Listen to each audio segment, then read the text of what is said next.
Saya mau bilang, saudara kasih tahu di kiri kanan, bilang selamat datang Desember.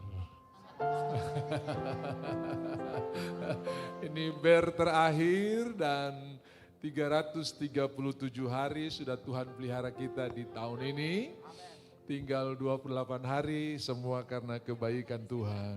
Saudara-saudara, minggu lalu kita punya ayat yang diucapkan itu Mazmur 119 ayat 105. Firman-Mu itu pelita bagi kakiku dan terang bagi jalanku. Saya percaya di minggu kemarin banyak saudara yang buat keputusan didasarkan atas firman Tuhan. Pikiran terang, hati tenang, keputusannya luar biasa. Lalu minggu ini Yeremia 17 ayat yang ke-7, diberkatilah orang yang mengandalkan Tuhan. Kalau di sini bilang yang menaruh harapnya pada Tuhan. TB2 berkata yang mempercayakan dirinya pada Tuhan. Sama, ayo kita baca bersama-sama. 2, 3, diberkatilah orang yang mengandalkan Tuhan, yang menaruh harapannya pada Tuhan. Hafal, 2, 3, diberkatilah orang yang mengandalkan Tuhan, yang menaruh harapannya kepada Tuhan. Saya percaya saudara duduk di samping orang yang diberkati. Kasih tahu dulu, saya duduk di samping orang yang diberkati. Baru bilang di sulanya, kau duduk di samping orang yang diberkati. Artinya saudara juga diberkati oleh Tuhan. Lalu sebelum kita akan lanjut, saya ajak kita bersama-sama membacakan Mazmur 63. Mazmur 63, saya ajak kita baca berbalas-balasan ya. Di Alkitab elektronik atau di handphone saudara, itu ayat 1 lalu di bawahnya dalam kurung 63 garis datar 2, betul ya? Nah yang dalam kurung itu Alkitab kertas, karena semua Alkitab elektronik di download langsung dari King James Version. Dan di King James Version ada ayat atau pasal yang 11 ayat, di Alkitab kertas selai 10 ayat. Jadi dia perlu kasih kode dan kodenya itu yang di dalam kurung. Jadi kalau saya bilang mari kita baca ayat 3, lalu saudara-saudara di Alkitab kertas bilang, ini saya punya ayat 4, kenapa kau bilang ayat 3? Karena saya pakai Alkitab elektronik saudara ya, dan itu di bawah ada kurung, dalam kurung. Saya baca ayat 1, Bapak Ibu baca ayat 2 sesuai dengan Alkitab elektronik. Jadi kalau pakai Alkitab kertas, nanti ayat 3 baru Bapak Ibu baca. Kerinduan kepada Allah, Mazmur Daud ketika ia ada di padang gurun Yehuda. Ya Allah, Engkaulah Allahku, aku mencari Engkau, jiwaku haus kepadamu, tubuhku rindu kepadamu, seperti tanah yang kering dan tandus tiada berair.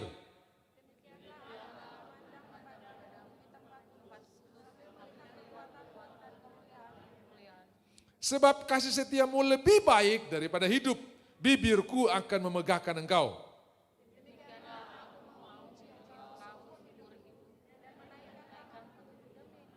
Seperti dengan lemak dan sumsum jiwaku dikenyangkan, dan dengan bibir yang bersorak-sorai mulutku memuji-muji. Apabila aku ingat padamu di tempat dudukku, sungguh Engkau telah menjadi pertolonganku, dan dalam naungan sayapmu aku bersorak-sorai.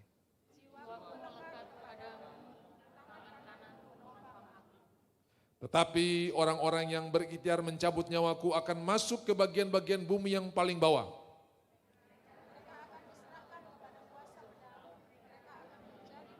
Sama-sama, tetapi raja akan bersukacita di dalam Allah. Setiap orang yang bersumpah demi Dia akan bermegah, karena mulut orang-orang yang mengatakan dusta akan disumbat. Raja akan bermegah di dalam Allah. Masih ingat ayat hafalan kita Filipi 4 ayat 4? Bersukacitalah senantiasa di dalam Tuhan. Bukan bersukacitalah kalau cairan cair, tagihan cair. Bukan bersukacitalah kalau doa dijawab, tapi di dalam Tuhan. Raja akan bersukacita di dalam Allah. Nah saudara tahu, sungai kerinduan kepada Allah itu di Mazmur 42 juga diceritakan seperti rusa yang merindukan air. Tapi di sini Daud berkata ketika ia ada di padang gurun, Saya tidak peduli saudara ada di padang gurun pergumulan, padang gurun masalah, padang gurun persoalan, ada Tuhan bersama-sama dengan kita. Itu cukup bagi kita untuk berkemenangan. Ya Allahku, Engkaulah Allahku, aku mencari Engkau, jiwaku haus kepadamu, tubuhku rindu kepadamu seperti tanah yang kering merindukan air. Ya, nyanyi lagu ini. F ya tadi itu. Jiwaku haus akanmu, akan Allahku yang hidup. Tubuhku rindu padamu seperti rusa merindukan sungai yang berair. Engkaulah, oh, Engkaulah sungai kehidupan bagi semua hati yang dahaga. Kau mengalirkan kehidupan yang selalu disegarkan setiap kali ku datang. Lagu lama sekali saudara ya. Seperti rusa merindukan air, jiwaku merindukan Tuhan. Thank you. Tuhan berkati, jerih payahmu dalam Tuhan tidak sia-sia. Yang rematik sembuh semuanya. Yang lutut sakit dapat diberikan lutut yang baru. Karena kita berdiri untuk kemuliaan Tuhan. Nah saudara, yang membuat tidur kita berkualitas adalah aku tidur dengan mengingat Engkau. Ya. Apabila aku ingat kepadamu di tempat tidurku. Jadi jangan ingat-ingat masalah, jangan ingat ini minggu depan mentega mulai mahal, telur mulai langka. Jangan ingat-ingat itu, ingat Tuhan. Yang setuju katakan amin. Ketika aku ingat kepadamu di tempat tidurku, jangan ingat orang punya salah, jangan ingat orang punya perbuatan, ingatlah perbuatan Tuhan. Merenungkan Engkau sepanjang kawal malam. Sepanjang malam renungkan Tuhan, kalau aku masih bisa bernapas, tidak pakai oksigen, semua itu karena kebaikan Tuhan. Kalau aku masih bisa sendok nasi taruh di mulut, semua karena berkat Tuhan. Ada orang lain tunggu belas kasihan, kalau tidak disendokin tidak bisa makan. Saudara bersyukur atas perbuatan Tuhan yang luar biasa. Saudara-saudara yang dikasih oleh Tuhan, ini bukan ayat yang mau dihotbahkan, tapi ini saya mau sampaikan buat saudara supaya malam ini kualitas tidur saudara luar biasa. Nanti saya ingin make sure saudara sudah pegang roti dan anggur. Ya, hari ini saudara yang psikosomatik sembuh. Psikosomatik itu yang suka pukul-pukul jidat. Aduh, kenapa saya bodoh sekali, nggak akur dengan tubuhnya, saudara ya. Kadang-kadang dia bisa mempersalahkan dirinya. Aduh, kenapa? Nah itu psikosomatik. Di dalam dunia kedokteran itu dia punya berpikir lain, bicara lain, bertindak lain. Itu yang disebut kelainan, saudara ya. Jadi yang namanya kelainan ya itu. Tapi Tuhan berkata, ia mengucap syukur, memecah-mecahkan roti. Itu bicara tentang tubuhnya ada yang dipecahkan, supaya kita yang tadi terpecah dapat keutuhan. Ya, dapat keutuhan, saudara akan bersuka cita, saudara akan menikmati berkat Tuhan yang luar biasa. Nah, Bapak Ibu, sebelum kita akan lanjut dengan khotbah, saya ingin menyampaikan selamat buat saudara-saudara yang akan berangkat mulai minggu depan, karena anak-anak habis libur tanggal 8 kalau nggak salah, habis ulangan ya. Terima rapot tanggal 14, tapi ada yang setelah sabar dari tanggal 9 dong, sudah hajar saudara ya. Nanti wakilkan orang lain yang terima raport. Minggu depan saya akan berdoa buat saudara-saudara yang akan melakukan perjalanan yang tiketnya sudah atau yang masih lihat-lihat tiket, tunggu murah, nggak akan murah-murah saudara ya. Ya. Tetap bersyukur, lalu pasti saudara punya tanggal atau tahun keberangkatan 2023 dan tahun kepulangan 2024 saudara ya. Jadi cukup lama kali ini saudara pergi berlibur 1 tahun saudara ya. Karena di tiket tertera berangkat tahun 2023 dan pulang biar 1 Januari tetap sudah 1 tahun saudara ya. 2024. Nah Tuhan akan memberkati perjalanan Anda dan Tuhan akan buat perlindungan yang luar biasa. Dan saudara-saudara yang tinggal mari kita tetap bersuka cita, tetap bersyukur. Tanggal 24 itu hari Minggu. Jadi kita ibadah pagi seperti begini, lalu sorenya 1 kali kita ibadah jam 6, malam Natal disertai dengan perjamuan kudus ya. ibu-ibu katanya mau ada fragmen, nanti kita nonton saja ibu-ibu luar biasa ya. Di mana-mana ini memang mereka yang pegang peranan karena Yesus bangkit, orang yang pergi ke kubur, mujizat terjadi di Kana dong, tuh yang sibuk semua saudara-saudara ya. Jadi hargailah ibu-ibu saudara ya, puji Tuhan. Lalu tanggal 25 kita ibadah, hari Senin pagi saja. Nah ibadah kedua, saudara boleh tanya, kau masak apa di rumah? Supaya saudara bisa atur schedule habis ibadah, nggak usah ke rumah lagi, langsung ya. Jadi ibadah cuma jam 8 sampai dan ibadah kedua jam 10, sesudah itu jalan-jalan, malam tidak ada ibadah. Tanggal 31 itu hari Minggu. Nah kita ibadah, ya luar biasa tahun ini kalau nggak salah dibuka hari Minggu, di akhir hari Minggu. Tanggal 31 kita ibadah pagi hari Minggu, lalu malamnya ibadah kunci tahun, tutup tahun. Itu jam 5 sore dan jam 7. Jam 5 untuk ibu-ibu yang mau bakar nasi jaha malam-malam. Dan jam 7 untuk kantor yang masih tutup buku itu saudara ya. Dong pasti sampai malam, jadi itu yang jam 7 saudara ya. Nah, lalu besok tanggal 1 kita ibadah tahun baru, sekaligus saudara akan menerima tema tahun 2024. Ya. Rest in acceleration bukan berarti sudah selesai, tetap akan berlaku. Ya, tetap akan berlaku dan kita akan dengar tema tahun 2024 itu di tanggal 1 Januari, ibadahnya 2 kali, jam 8 dan jam 10. Sesudah itu kita tahun baruan bersama-sama. Nah, saudara-saudara itu sekedar schedule dan pada hari Sabtu minggu depan kita ada Christmas Crusade ya, KKR Natal bersama Pastor Geren Lumaindong jam 6 sore di aula atau di halaman di lapangan futsal ATR BPN Dok 9. Ajak orang-orang sakit, ajak orang-orang terikat, ajak orang-orang bermasalah karena salah satu ciri atau salah satu jubah pelayanan dari Pastor Geren ini adalah pelayanan mujizat dan kesembuhan. Ya. Jadi Natal kita kali ini kita melayani dan memberikan berkat lewat berkat-berkat rohani jam 6 sore hari Sabtu tanggal 9. Jangan takut, saudara pasti akan dikasih makan karena kita ada makan prasmanan, makan rohani, makan jasmani. Itulah pelayanan Tuhan Yesus saudara ya. Itulah pelayanan Tuhan Yesus dan mari kita lihat Yohanes pasal 6. Apa yang terjadi dan ditulis di sana dalam Yohanes pasal 6. Saya kasih sedikit gambaran bahwa gereja Tuhan akan ada sampai kesudahan alam. Gereja Tuhan akan tetap tampil bersinar di tengah kegelapan dunia. Gereja Tuhan akan menjadi berkat bagi banyak orang.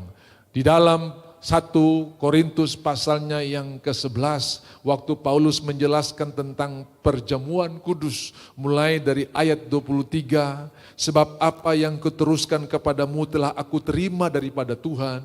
Jadi perjamuan kudus ini bukan pendeta-pendeta rapat supaya ada kegiatan di gereja, bukan sinode rapat supaya ada variasi di gereja, tapi ini Tuhan yang perintahkan. Apa yang kuteruskan kepadamu, perjamuan kudus maksudnya telah aku terima dari Tuhan, yaitu Tuhan Yesus pada malam waktu ia diserahkan, mengambil roti. Ia bersyukur, kemudian ia memecah-mecahkan dan berkata, inilah tubuhku yang diserahkan bagi kamu, perbuatlah ini menjadi peringatan akan aku. Apa yang kita ingat, aku telah dibebaskan. Apa yang kita ingat, aku telah dibenarkan. Apa yang kita ingat, aku telah ditebus. Ia yang tidak berdosa menjadi dosa, supaya saya yang berdosa menjadi benar. Jadi saudara adalah kebenaran dalam Kristus. Lalu kemudian ia mengambil cawan dan berkata, cawan ini adalah perjanjian baru. Semua bilang perjanjian baru.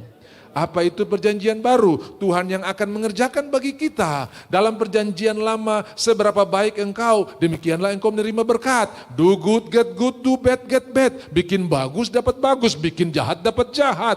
Dan semua depend on you, tergantung pada saudara. Kalau kau hidup suci, kau dapat. Dan kita tidak mungkin hidup suci, saudara-saudara ya.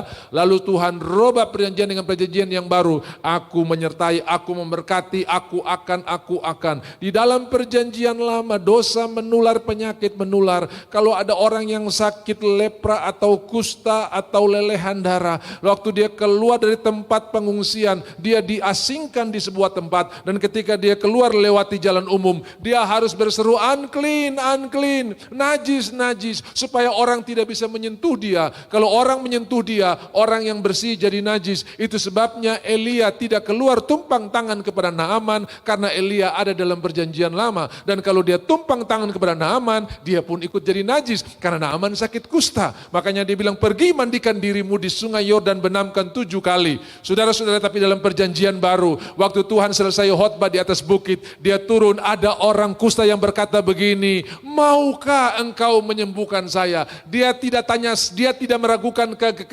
kemampuan Tuhan. Dia tidak meragukan kesanggupan Tuhan. Dia tidak bilang begini, sanggupkah engkau menyembuhkan saya? Tidak. Tapi dia tanya, apakah engkau mau? Dia tidak meragukan kesanggupan Tuhan. Tapi dia meragukan apakah Tuhan mau atau tidak. Yes, I will. Ya, saya mau. Lalu Tuhan menumpangkan tangan kepada orang ini. Saudara, orang yang kusta ini jadi sembuh. Tuhan yang suci tidak jadi najis karena bersentuhan dengan orang kusta ini. Tetapi orang yang kusta ini menjadi sembuh. Di dalam perjanjian lama, berkat menular, kesembuhan menular, kekuatan menular. Makanya jangan kaget kalau saudara kunjungi satu keluarga, keluarga itu jadi kuat gara-gara saudara hadir. Berkat menular, kekuatan menular. Bisa bilang amin? Itulah perjanjian baru yang dimeteraikan oleh darahku. Jadi kita adalah perjanjian yang baru di mana Tuhan sementara menularkan berkat-berkatnya yang luar biasa. Waktu saudara bersekutu dengan Tuhan, saudara akan menikmati berkat Tuhan yang luar biasa. Saudara lihat ini kabel mudah diombang-ambingkan, mudah dibelokkan, saudara ya, mudah dibawa diarahkan, mau begini mudah.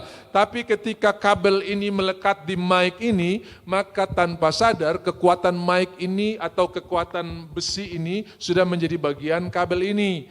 Untuk bengkokkan kabel ini harus dibengkokkan dulu mic-nya, harus dibengkokkan dulu besinya. Waktu saudara melekat dengan Tuhan, kekuatan Tuhan menempel buat saudara. Dan untuk bengkokkan prinsip saudara, untuk bengkokkan percaya saudara, perlu bengkokkan Yesusnya dulu. Saudara pasti akan menang dalam segala hal. Itu sebabnya kita disebut lebih dari pemenang. Kenapa? Yohanes 15. Tinggallah di dalam aku. Akulah pokok anggur yang benar. Kamulah ranting-rantingnya. Siapa yang tinggal di dalam aku, ia akan berbuah lebat. Amin. Buah sesuatu yang bukan diupayakan. Tapi buah adalah hasil keintiman. Tidak perlu diupayakan. Aduh, saya mau berbuat baik. Tidak. Saudara melekat sama Tuhan tanpa sadar.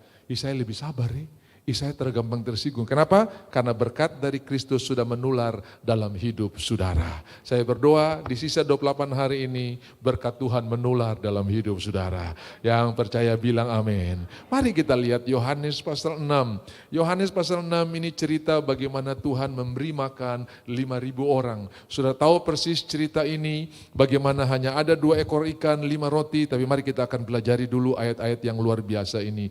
Yesus memberi makan 5.000 orang. Sesudah itu Yesus berangkat ke seberang danau Galilea, yaitu danau Tiberias. Stop sini sebentar dulu, saudara jangan sampai membayangkan ini ada 2 danau. Oh, dia menyeberang dari danau Galilea ke danau Tiberias. Ini danaunya sama. Jadi satu danau dengan nama yang banyak.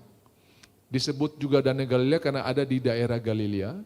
Disebut Tiberias karena salah satu kaisar yang pernah memerintah di wilayah Galilea adalah Kaisar Tiberius. Dan juga disebut Danau Genesaret karena dalam bahasa Ibrani Genesaret atau Kineret itu artinya harpa. Karena danau ini berbentuk seperti harpa. Alat musik sudah ya, berbentuk seperti harpa. Di Sentani ada Danau Love, karena kalau lihat dari pesawat bentuknya seperti hati, makanya disebut Danau Love. Nah saudara-saudara, danau ini punya nama Galilea Tiberias. Dan ada satu nama lagi yang tidak disebutkan yaitu Genesaret. Jadi satu danau tapi beberapa nama. Sesudah itu Yesus berangkat ke seberang danau Galilea yaitu Danau Tiberias. Ini satu danau. Nah saudara-saudara, Berapa waktu yang lalu saya ke Jakarta dan buat janjian dengan seorang anak Tuhan, kami akan berdoa di rumahnya. Lalu dia bilang, oke, ini nomor rumah saya, dia serahkan dan saya pergi lebih pagi, lebih cepat. Begitu saya sampai di nomor rumahnya, saya cross check dengan WA yang dia kirim, oh benar. Dan begitu saya lihat baik-baik, saya kaget sekali karena di bawah dari nomor rumah itu ada sebuah kalimat bilang begini, the other name of this house is Joy. Nama lain dari rumah ini adalah Joy. Rumahnya sama, tapi ada dua nama yang tertera di sana. Amin.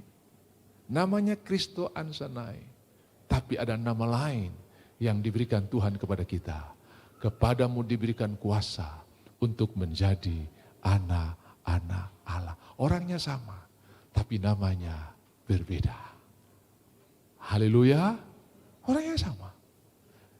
Satu waktu Yohanes didatangi oleh orang-orang. Hei, kau kasih nama, kasih tahu siapa kamu. Kami harus memberi kabar kepada orang yang mengutus kamu. Apakah engkau Elia? Bukan. Apakah engkau Nabi? Apakah engkau Mesias? Bukan. Lalu kau siapa? Saya seperti yang tertulis di dalam firman Tuhan. Jadi kalau orang tanya kau siapa? Saya seperti yang tertulis dalam firman Tuhan. Apa itu? Aku adalah ciptaan yang baru. Yang lama sudah berlalu, yang baru sudah datang. Amin. Siapa kau? Saya segambar dengan Kristus. Siapa kau? Saya adalah pewaris kasih karunia. Siapa kau? Saya kebenaran di dalam Kristus. Berapa minggu lalu saya sudah bilang, taruh di status saudara, saudara murid yang dikasihi oleh Tuhan. Jadi kalau hari ini sebentar orang mengajak saudara makan, lalu saudara pulang tulis di diary atau agenda saudara. Hari ini Joni mengajak orang yang dikasihi Tuhan makan siang di Biwan. Gitu kira-kira. Siapa saudara? Dan saya sudah mendengar ada banyak kuasa ketika orang mengambil kebenaran ini dan menerapkan dalam hidupnya. Kuasa firman Tuhan akan berlaku dalam hidupnya. Dia akan hidup dalam kebenaran. Karena Injil bukan soal perilaku yang benar, tapi percaya yang benar. Waktu engkau percaya benar, perilakumu pasti benar. Waktu engkau percaya salah, perilakumu pasti salah. Haleluya. Jadi saudara-saudara, kami meruntuhkan kubu-kubu yang dibangun manusia. Perilaku percaya yang salah itu kubu-kubu. Dan menyemberitakan kebenaran supaya kita bertindak benar. Bapak Ibu yang dikasihi oleh Tuhan, nama lain daripada danau ini adalah Galilea atau Tiberias. Ia menyeberang danau Galilea dan pergi ke danau Tiberias. Sama namanya. Pastikan saudara juga tahu ada nama yang diberikan buat saudara. Siapa yang percaya kepadaku diberikan kuasa. Semua bilang kuasa. Kuasa di dalam Yohanes 1 ayat 12 adalah exousia. Exousia artinya wibawa atau seragam atau otoritas. Itu exousia. Seorang polisi dengan baju dinas lengkap walaupun berpangkat rendah, dia bisa menghentikan sebuah mobil yang melaju dengan kecepatan tinggi dengan cc 3.500, dengan cc 5.000 cc, dia bisa mengangkat tangan dan mobil itu akan berhenti karena dia punya wibawa atau otoritas. Itu disebut exousia, bukan soal tenaga. Kalau polisi ini disuruh narik mobil ini mungkin 1 meter pun gak bergerak. Tapi kalau dia angkat tangan mobil dengan tenaga kencang pun bisa akan berhenti karena dia diberikan exousia atau kuasa. Saudara punya atasan mungkin lebih kurus dari saudara, angin tiup bisa terbang. Tapi kalau dia perintah buat saudara, saudara harus dengar karena dia punya exousia. Itu namanya kuasa. Ya toh? Saudara punya orang tua di rumah mungkin tidak sehebat pendidikan saudara. Tapi ketika dia memberikan wejangan dan nasihat, saudara pasti ikut. Kenapa? Karena dia punya exousia. Itu kuasa. Ada kuasa yang kedua namanya dunamis. Kisah 1 ayat 8, kamu akan menerima kuasa kalau Roh Kudus turun ke atas kamu. Itu dunamis, dinamit, dinamo, pembangkit tenaga listrik, dinamo ya, dunamit, memecahkan bukit-bukit, memecahkan gunung-gunung, itu dinamit saudara-saudara ya. Itu kuasa yang eksplosif.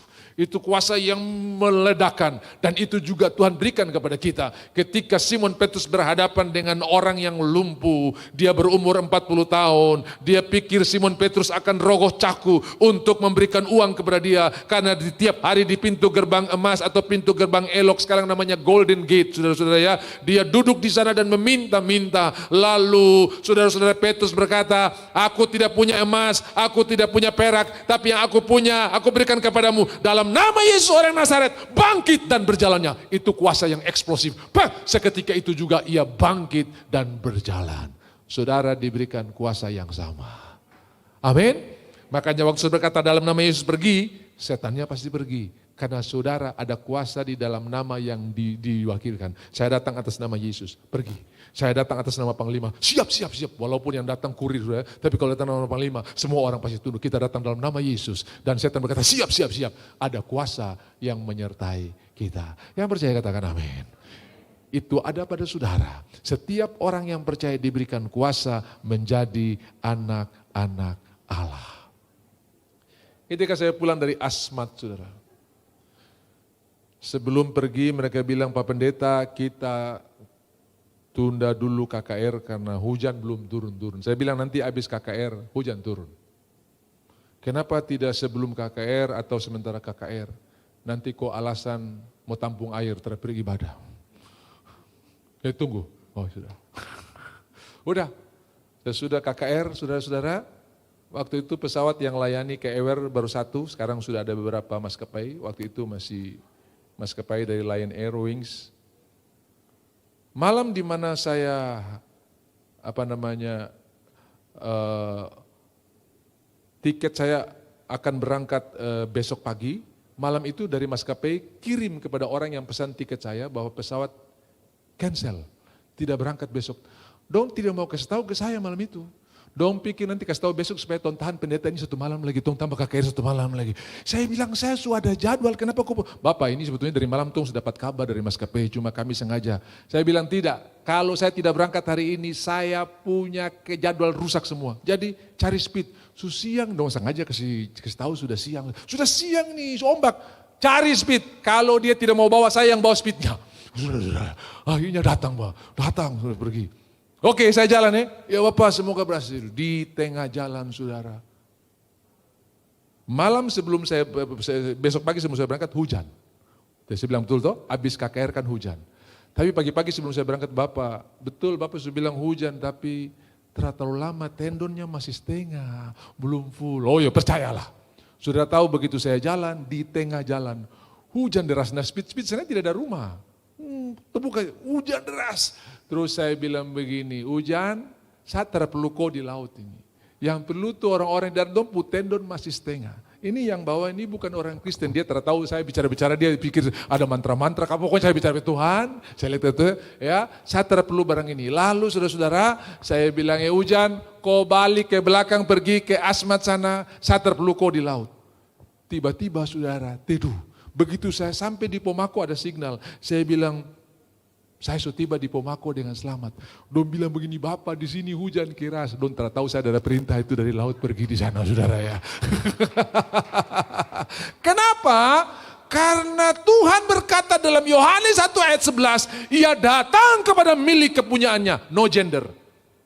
Tetapi milik kepunyaannya menolak dia, itu manusia. Tapi yang pertama itu laut, langit, ikan dan segala isinya. Itu milik kepunyaan Tuhan. Makanya dalam Markus pasal 4 ketika angin badai melanda perahu murid-murid. Tuhan bangun dan berkata, hei danau teduh, hei angin stop, hei badai diam. Harus tunduk kepada dia karena itu milik kepunyaannya. Amin. Waktu dia berjalan di atas air, hei tahan saya karena saya mau berjalan. Dia harus tunduk karena itu milik kepunyaannya. Orang-orang datang kepada Tuhan Yesus, Tuhan yang bayar pajak itu pribumi atau pendatang? Ya pendatang sih, tapi Petrus supaya kita jangan jadi batu sandungan orang mereka pergi mancing. Ikan pertama yang kau mancing ada koin di dalamnya, bayarlah untukmu dan untukku. Itu milik kepunyaannya. Bisa bilang amin. Haleluya.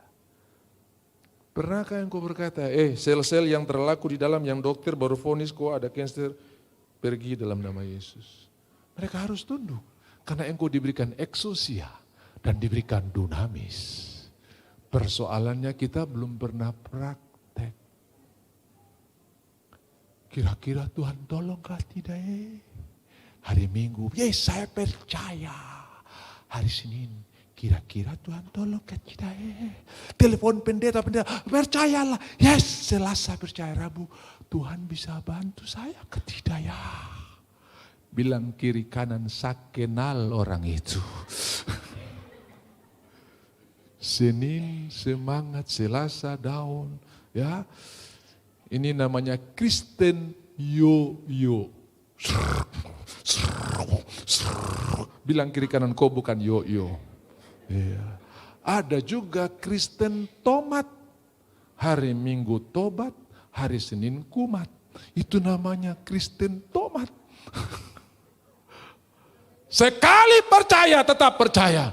Apa yang membuat penggenapan janji terhadap Rut begitu cepat dinyatakan? Karena dia berkata begini buat Naomi, Allahmu itu Allahku, Tuhanmu itu Tuhanku. Di mana engkau mati, di situ aku mati. Jangan paksa aku untuk pulang. Dalam waktu singkat, seorang budak jadi nyonya besar. Hari ini dia masih pungut-pungut di ladangnya Boas. Dan Boas panggil dia punya pekerja, lepas ya, sengaja kau lepas. Karena di dalam tradisi orang Israel kalau panen tidak boleh kasih habis semua.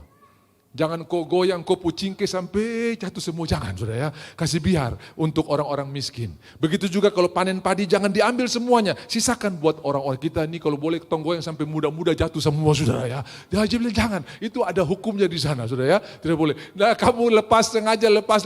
Oh iya. Karena ini orang baik sekali. Saudara-saudara, hari itu mereka masih jadi bosnya Rut. Rut masih bergantung kepada belas kasihan mereka. Tapi beberapa hari kemudian mereka panggil nyonya. Kemarin Tong masih bantu-bantu dia, sekarang dia sudah jadi nyonya. Saudara. Saudara tahu apa yang terjadi? Pada waktu kita pegang erat firman Tuhan, janji Tuhan engkau bukan turun tapi naik, pasti terjadi. Janji Tuhan. Saudara ini naik ini bukan dalam soal posisi, bukan. Sebab ada orang punya posisi tapi tidak ada kapasitas. Tapi naik dalam bentuk kapasitas. Daniel itu bukan pemimpin puncak. Tapi dia memberikan arahan kepada pemimpinnya untuk buat begini. Karena dia punya kapasitas. Yusuf bukan pemimpin puncak. Tapi dia memberikan arahan kepada Firaun. Dan Firaun sadar, silakan kau atur. Ya, yang membuat saya berbeda dengan kau cuma kursi ini. Tetapi kau atur semua. Orang yang mau bikin sertifikat kau atur. Orang yang mau bikin puskesmas kau atur izinnya. Orang yang bukan kau, semua ada di dalam otot. Dia tidak punya posisi puncak. Tapi dia menentukan arah dari satu bangsa. Engkau bukan turun, tapi naik. Mau lihat bangsa Israel yang kecil ini? Dia menjadi leader dalam banyak hal untuk dunia. Kesehatan, teknologi, militer, apa saja. Karena Tuhan berjanji, engkau akan menjadi berkat. Seluruh bangsa akan menerima berkat lewat engkau. Makanya tadi pagi saya singgung sedikit.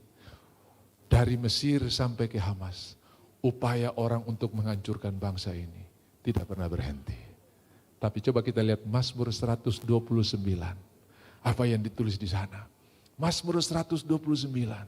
Coba ditayangkan. Sejak aku muda aku sudah mendengar hal ini. Mereka telah cukup menyesakkan aku. Sejak masa mudaku. Ayat 1 ayat yang Bapak. Ayat 1. Mereka telah cukup menyesakkan aku sejak masa mudaku. Biarlah Israel berkata demikian. Ayat 2. Mereka telah cukup, betul benar ini diulang 2 kali. Sejak masa mudaku, tetapi mereka apa? Tidak dapat mengalahkan aku. Firaun pernah keluar dekret untuk basmi orang Israel. Bunuh semua anak-anak laki-laki yang lahir. Habis? Tidak. Patung yang dilihat oleh Nebukadnezar, kepala dari emas Babylon, dada dari perak Persia, perut dan pinggang dari tembaga Yunani, paha dan kaki dari besi Romawi. Kita tinggal tunggu 10 jari saudara-saudara. Babilonia pernah membawa Israel terbuang, bangsa ini 70 tahun. Dan mereka masih ada. Persia pernah punya satu ketentuan. Masih ingat? Ketika Persia memerintah ada satu raja namanya Raja Asveros. dan di istana Susan ada seorang Ester. Lalu Haman benci sekali dengan Mordekai. Waktu Haman lewat Mordekai tidak mau menyembah. Kemudian dia bilang, siapa dia? Dia tidak mau menyembah karena dia orang Yahudi. Oh, kurang ajar, dia cari tahu orang Yahudi. Akhirnya dia mengabrak para raja-raja. Ada satu bangsa di sini yang dia menghuni daerah kekuasaan raja yang adatnya beda, ibadahnya beda, kelakuannya beda, dan mereka ini bisa jadi ancaman buat kita. Jadi, tolong musnahkan saja. Ini cincin meterai, kau atur saja. Lalu Haman membuat keputusan untuk membunuh dan menghabisi orang Israel. Saudara tahu ini keputusan mengikat, tidak bisa ditarik. Sama seperti MK kalau Toki itu mengikat, saudara ya. Harus dibuat peraturan yang lain untuk counter yang barang itu, tapi yang barang itu nggak bisa dicabut. Makanya saudara tahu akhirnya kan dibuat peraturan yang lain supaya orang Israel melawan kalau dimusnahkan. Dan mereka ada. Dan pada hari pemusnahan itu jatuh pada hari membuang undi namanya hari Pur. Itu sebabnya hari ini orang Israel merayakan hari pembebasan itu namanya hari Purim. Bulan Februari atau bulan Maret tiap tahun. Namanya hari Purim. Sudah tahu? Itu raja besar yang memerintah 120 negara mulai dari India sampai Ethiopia. Mereka, 127, mereka berusaha untuk menghancurkan bangsa ini. Tuhan tolong. Yunani gagal. Kenapa? Alexander the Great mati muda. Tapi dia punya 4 jenderal, dibagi-bagi kekuasaannya. Salah satu jenderal yang paling jahat yang menguasai daerah Syria. Dan ini dia pernah melakukan genosida, pemusnahan besar. Tapi bangsa ini tetap ada. Romawi, mereka pernah datang. Tahun 70 Jenderal Titus menghancurkan Yerusalem. Dan orang Israel tersebar. Saudara-saudara, bahkan sampai hari ini orang masih cari-cari suku-suku yang terhilang. Tapi baca Wahyu pasal 4. Ada 144.000, 12.000 dari setiap suku. Berarti suku-suku yang hilang ini Tuhan sementara pelihara. Mereka sudah menyesakan aku, tetapi kami tidak dapat dikalahkan. Jadi apalagi cuman Hamas yang kecil ini, saudara, bahkan kita berdoa supaya banyak orang percaya lahir di Hamas. Banyak orang-orang yang melihat ini lahir. Karena ini bukan masalah agama, saudara. Agama terbesar nomor 2 sesudah Yahudi adalah Muslim. Kristen cuma 1% dari 10 juta populasi orang Israel. Karena sampai hari ini mereka belum percaya Mesias. Mereka masih menunggu Mesias yang akan datang. Dan pada kunjungan yang kedua, Yusuf memperkenalkan dirinya. Akulah Yusuf, saudaramu. Pada kedatangan Tuhan yang kedua, dia akan berkata, inilah bekas luka di tanganku dan tombak di lambungku. Akulah Yesus yang kamu bunuh. Amin. Yusuf adalah gambaran tentang Kristus. Anak yang dikasihi. Kenapa? Karena mulailah Tuhan berbicara tentang dirinya mulai dari kitab Musa. 2 orang yang turun ke Emmaus. Kejadian, Keluaran, Imamat, Bilangan, Ulangan. Dan kisah Yusuf ada di kitab Kejadian 39. Kisah Ishak ada di dalam kitab Kejadian 22. Bawalah anakmu yang kau kasihi. Pergi ke sebuah gunung yang aku dan persembahkanlah dia di sana. 2000 tahun kemudian, saudara, Yesus mati di atas kayu salib. Waktu Daud mengalahkan Goliat, dia mengalahkan itu di lembah Terbantin. Dan lembah Terbantin itu cukup jauh pergi ke Yerusalem. Dia ambil pedang Goliat, dia hunus kepalanya, kemudian dia tenteng kepala Goliat ini, bawa ke Yerusalem. Ini kurang kerjaan, tapi sebetulnya ini gambaran bahwa apa yang dinubuatkan dalam kitab Kejadian. Oh, kepalamu akan diinjak oleh kaki, kepalamu akan diremukan oleh benih yang akan dilahirkan oleh perempuan ini. Saudara tahu dalam tradisi Yahudi, kepala daripada Goliat ini dibawa ke Yerusalem, kemudian dikuburkan di sebuah bukit yang disebut Galgolayat. Galgolayat yang belakangan berubah menjadi Golgota. Dan di sanalah salib Tuhan ditancapkan. Kepalamu diinjak oleh benih yang dilahirkan oleh perempuan. Saudara bisa lihat nubuatannya luar biasa. Kerja apa dia, Pak? Tapi itu adalah gambaran bahwa kita lebih daripada pemenang dalam segala hal. Karena Kristus telah melakukan perkara-perkara yang luar biasa. Jangan ragu tepuk tangannya, saudara-saudara ya. Jangan ragu tepuk tangannya. Apa yang terjadi, saudara-saudara? Bangsa ini berusaha dimusnahkan, tetapi tetap masih ada sampai hari ini. Aku akan mengumpulkan mereka. Aku akan membawa kamu kembali ke tempat yang telah aku sediakan sesuai yang kujanjikan kepada nenek moyangmu, Abraham, Ishak, dan Yakub.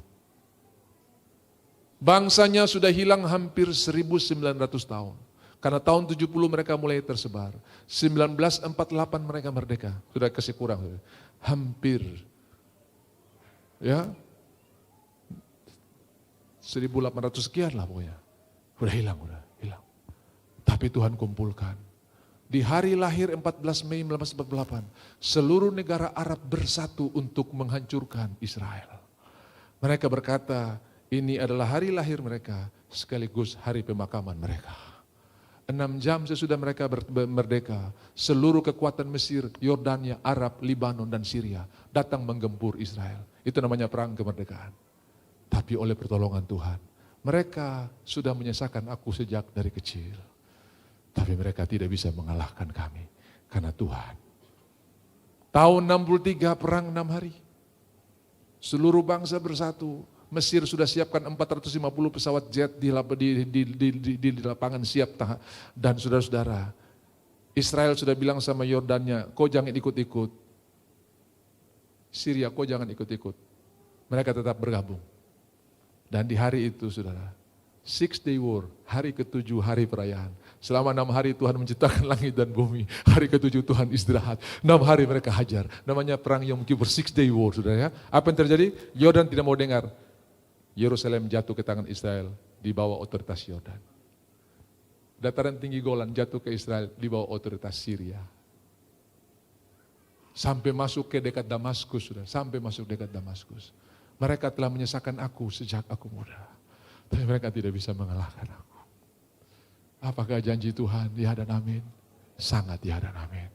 Gereja Tuhan dengarkan, kita pun akan tampil bersinar. Orang suka upload Eropa, gereja telah dijual jadi kafe. Saya tidak terlalu terganggu. Kenapa? Yang di luar banyak orang yang sudah jadi gereja, melebihi daripada orang yang meninggalkan gereja itu. Banyak anak muda yang percaya Yesus, dan mereka bukan ke gereja, mereka mencari orang-orang yang belum diselamatkan di jalan-jalan, di lorong-lorong. Makanya kita tahu ada gereja tanpa tembok. Jadi saudara jangan terganggu, kasihan nih Eropa hancur. Tidak. Tuhan sementara bekerja dengan cara yang kita tidak tahu. Makanya Elia bilang tinggal aku sendiri. No, saya simpan 7.000 orang yang tidak menyembah Tuhan. Sekarang kita bilang orang-orang Israel sudah habis, 10 suku di utara sudah habis. Tidak, Wahyu 4 ada 12.000 dari tiap suku. Tuhan masih punya suku-suku itu. Dan saya percaya gereja selalu dianiaya. Ingat, bangsa kita ini sejak berdiri sampai hari ini kerjanya cuma satu. Bagaimana merubah supaya negara kita bukan jadi negara yang seperti sekarang ini. Bukan NKRI lagi, tapi negara dengan syarat tertentu saudara ya. Waktu itu mau dimasukkan, Samratulangi dari Manado bilang, kalau syarat itu dimasukkan dalam Undang-Undang Dasar, Manado jadi negara sendiri. Ambon bilang, tong jadi bangsa sendiri. Terjadi saudara ya, terjadi. Saudara, kita bersyukur buat negeri kita. Sukunya beda, bahasanya banyak. Tapi kita satu, itu mujizat. Negara Arab bahasanya sama, kecil-kecil, Bahrain, Qatar. Itu negara bahasanya sama, sukunya sama. Kita ini suku beda, bicara pakai bahasa ini hasilnya beda. Orang Sunda sama orang Padang bisa saling berantem gara-gara arti beda. Gitu. Perusahaan kertasnya orang Sunda, yang jadi pekerja gudangnya orang Padang. Lalu siapa? Oh, Ambo jago karate. Kurang ajar dia. Maksudnya saya jaga kertas saudara ya. Kurang ajar dia, coba dihajar. Dia berteriak, aduh sakit. Maksudnya sakit. Orang Sunda bilang, segitu aja. Sakit itu segitu aja. Tambah aja, ini bahasa beda saudara, beda.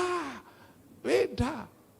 Tapi kita bisa ada. Saya percaya karena nomor satu, ketuhanan yang Maha Esa. Dan nama Yesus ditinggikan. Dari timur sampai ke barat. Habis Jayapura selesai ibadah, Manado naik. Manado selesai, Jakarta naik. Terputus-putus saudara-saudara ya. Ya toh? Amin. Bangsa ini diberkati. Makanya saudara percaya dari timur sampai ke barat, bukan barat ke timur. Ini yang tulis lagu dari utara ke selatan ini orang Jakarta, jadi dia pakai dari barat ke timur saudara ya. Kalau yang benar tuh dari timur ke barat, ya toh? Makanya kita kalau nyanyi ikut gubahannya dia dari barat sampai ke timur. Enggak ada di Alkitab seperti kilat yang memancar dari timur ke barat. Belum ada kilat dari barat ke timur, timur ke barat. Demikian juga kemuliaan Tuhan akan memancar dari timur ke barat. Makanya saya kalau nyanyi ini saya suka rubah dari timur sampai ke barat. Bukan kenapa? Firman Tuhan berkata, Teman saya pendeta Yonas Suisir berkata begini, kenapa Indonesia pembangunannya miring, barat lebih maju daripada, karena kita nyanyi dari barat sampai ke, makanya timur belakangan, dari barat duluan. Coba kita ganti, dari timur sampai ke, nah kita pasti akan maju duluan saudara ya, karena mati hidup dikuasai oleh lidah, siapa suka mengemakannya akan memakan buahnya. Ya tong susah nyanyi dari dulu saudara ya, harusnya dari timur sampai ke barat. Amin. Ucapkan berkat atas bangsa ini. Ucapkan berkat atas bangsa ini. Saya percaya ada anugerah Tuhan yang luar biasa. Dari timur ke barat, utara ke selatan. Dan nanti saudara dengar, salah satu berita Natal yang akan saya sampaikan yaitu hal-hal yang mustahil akan menjadi bagian saudara. Yang orang bilang, Pak, menurut undang-undang tidak mungkin, menurut hukum tidak mungkin, menurut logika tidak mungkin. Masa kau bilang? Salah, ini bocoran sedikit saja. Ya, bocoran sedikit saja. Yerusalem itu di baratnya Bethlehem. Jadi Tuhan itu lahir di Bethlehem, lahir di timur, kubur di barat, Yerusalem. Jadi lahirnya di Bethlehem, bukan kubur, mati di Golgota di Yerusalem. Dan kubur di sana, bangkit pada hari yang ketiga. Nah, waktu orang Majus datang cari tahu di manakah dia raja yang baru lahir, datangnya ke Yerusalem. Geger satu Yerusalem, ada raja. Wah habis kok, saingan di Herodes, dipicah-picah. Dia punya mantu dia bunuh, dia punya saudara-saudara kandung dia bunuh karena ada isu. Dong mau kudeta ko. Ini Herodes ini manusia paling paranoid di muka bumi, saudara-saudara. Saudara tenang saja, rileks saja, dapat posisi haleluya saja. Jangan habisi orang-orang yang membuat saudara merasa terancam. Aduh selama dia masih di kantor ini saya posisi kayaknya kurang langgeng ini. Karbas dia dulu, hajar dia dulu. Nah itu Herodes saudara ya, itu Herodes. Dia karbas dong habis semua. Jadi begitu ada raja lahir, dia sangat-sangat konsen. Ada raja lahir, astaga. Periksa dulu, pendeta-pendeta coba periksa dulu. Betul raja di kitab Mika ada nih, engkau Bethlehem bukan terkecil di kota daripadamu akan muncul. Oh, lalu dia panggil orang Majus. Oh, kamu pendeta-pendeta terima kasih suka jawaban, sekarang kamu pulang. Diam-diam dia bikin rapat terbatas dengan orang Majus. Kau melihat bintang itu kapan? Lalu dia mulai hitung-hitung. Oke, kamu pergi cari ya. Kalau kamu sudah ketemu dia, ya kasih tahu saya lagi. Supaya saya juga mau pergi menyembah dia. Ini yang disebut ragi Herodes. Lain di bibir, lain di hati. Di sini bilang mau menyembah, di hati terada di sini ragi Herodes, saudara ya. Yang ada kita di sini dan di sini sama. Amin. Nah, saudara-saudara, lalu mereka pergi dan lihatlah bintang itu mendahului mereka. Jadi mereka dari Yerusalem pergi ke Bethlehem, dari barat ke timur. Lalu lihatlah bintang itu mendahului mereka. Pernah lihat bintang dari barat ke timur? Terada. Bintang itu cuma dari timur ke barat. Tapi hari itu ada bintang dari barat ke timur. Tak masuk akal. Mustahil. Tapi bagi Tuhan. Dia yang punya langit dan bumi. Dia yang taruh bintang-bintang di sana. Dan kalau dia suruh bintang lawan arus juga bisa. Haleluya. Bagi Tuhan tidak ada yang mustahil. Saya tidak tahu mungkin ada saudara yang bergumul jatuh tempo ini di bulan Desember Pak Pendeta. Kalau sampai ini tentara menang, tong habis Pak Pendeta. Tuhan bisa buat lawan arus saudara. Dia bisa buat bintang dari barat ke timur.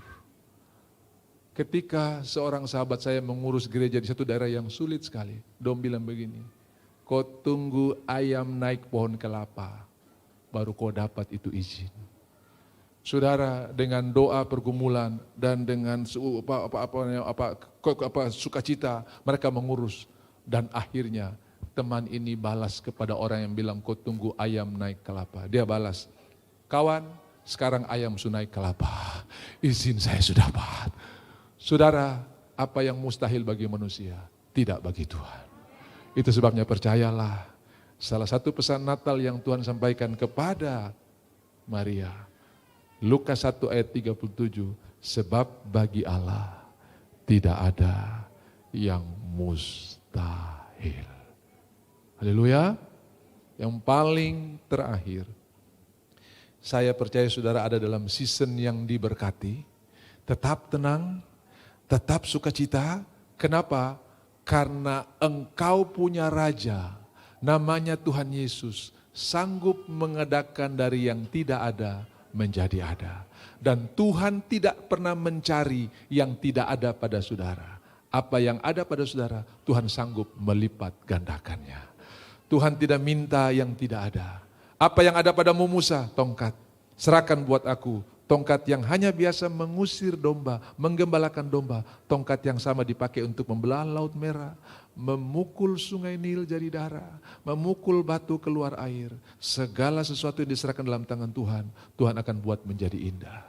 Tuhan, kami ada tapi cuma 2 ekor ikan 5 roti. Tuhan bilang, saya tercari yang tidak ada. Saya tercari yang di toko. Apa yang ada padamu dan apa yang ada pada kita diberkati oleh Tuhan.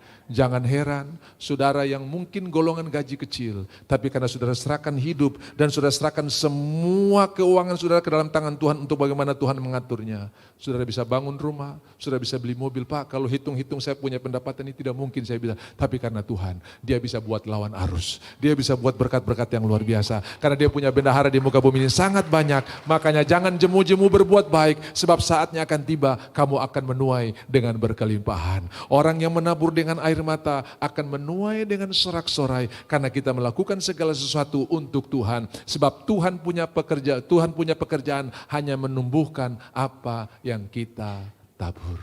Aku menanam, Apolos menyiram, Tuhan yang memberi pertumbuhan. Apanya yang mau ditumbuhkan kalau tidak ada yang ditanam? Tanamlah kebajikan, tanamlah berkat, tanamlah janji Tuhan. Kepada anakmu engkau tanam janji Tuhan, nak kau diberkati. Kepada keluargamu engkau tanam berkat Tuhan, masa depanmu sungguh ada. Dan Tuhan akan menumbuhkan semua yang kau tanam. Dengan mujizat, dengan kemenangan, dengan berkat yang luar biasa. Setiap pagi berkata buat tubuhmu, aku bait Allah, di mana roh Allah berdiam di dalamnya. Tuhan akan menumbuhkan berkat-berkat kemenangan. Tuhan akan menumbuhkan pikiran-pikiran Kristus. Tuhan akan menumbuhkan perasaan-perasaan Kristus karena engkau menanam setiap hari kebenaran di dalam dirimu. Orang berkata kau telah laku, tapi firman Tuhan berkata aku diberkati, akan tumbuh berkat yang luar biasa. Ambil roti dan anggur yang ada di tangan saudara. Tuhan, kami sudah ada di bulan yang terakhir tahun 2023. Kami percaya kalau engkau tuntun kami 337 hari, engkau juga akan sanggup pelihara kami di tahun yang baru dengan berkat yang luar biasa. Kami tahu di mana ada Tuhan, mujizat selalu terjadi. Kami tidak berjalan karena melihat tapi karena percaya. Mari angkat